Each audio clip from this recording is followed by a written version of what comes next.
Hi, this is Dave Cox, producer of the Castlevania Lords of Shadow series. I'm here at IGN today to show you some of the characters and some of the stages from our forthcoming game, Castlevania Lords of Shadow Mirror of Fate.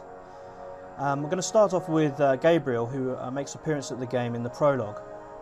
And this is basically a training stage to show the player how to play the game. But also it introduces a boss character that occurs throughout the game and for all of the characters in the game. Right now this is the opening cutscene where we see Gabriel and Marie.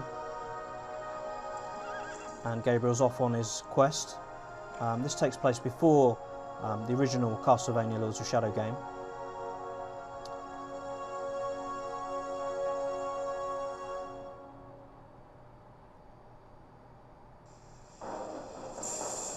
Okay, so this is the start of the game, and we see this mysterious character on a mountaintop overlooking a castle, and here he's making his way down towards the castle.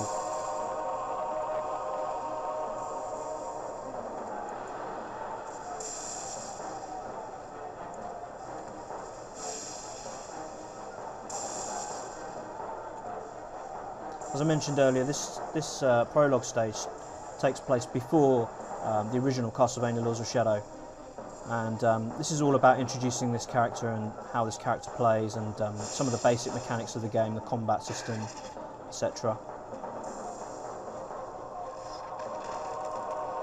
There's some nasty creatures coming up.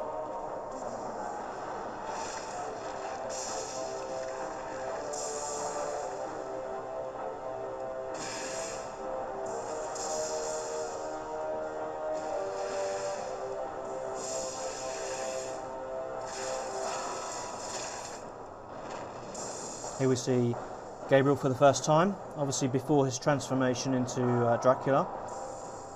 So the basic combination attacks are utilised by pressing Y for direct attacks, which do more damage directly to the enemy, and X is for area attacks, and this is more about crowd control.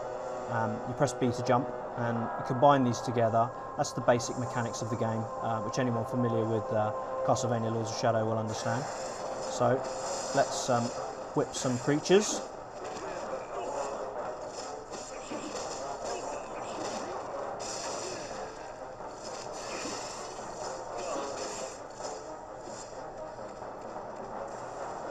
Okay, so that's my basic controls. Now we're going to introduce blocking, which is a very important mechanic. Hold L the button for blocking. And some attacks are unblockable, but you can roll and dodge out the way like this.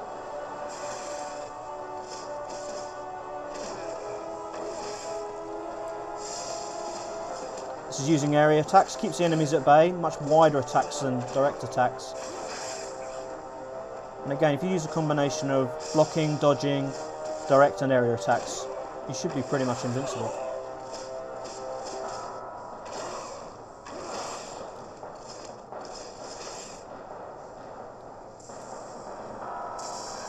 So now we see this boss character. This is the Demon Lord. This is a boss character that occurs throughout the game, and each of the Belmonts will meet this character.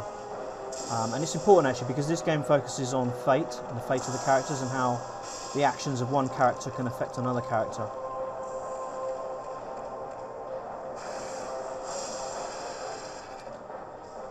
Now, anyone familiar with Castlevania Lords of Shadow knows that if you time your blocks carefully, you can sync block an enemy, and this opens them up to a direct counter-attack. You can also grab enemies like this, and it's really good for taking them down quickly.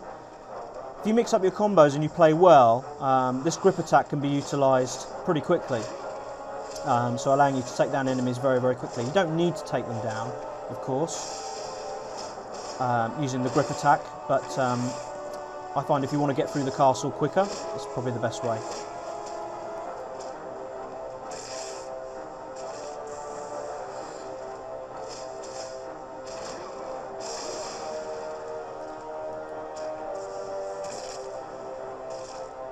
No problem, he says.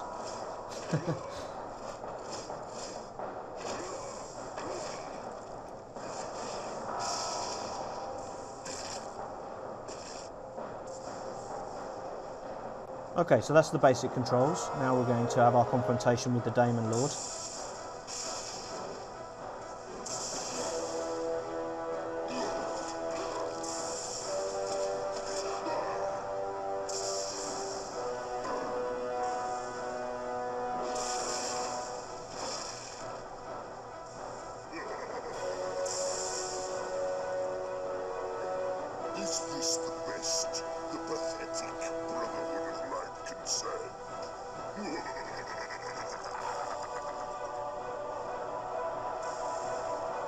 I find this interesting. This is Gabriel using his blood to entrap the enemy, and the way that he sniffs the blood, this is important because later on the blood of the other characters is also used in a subtle way.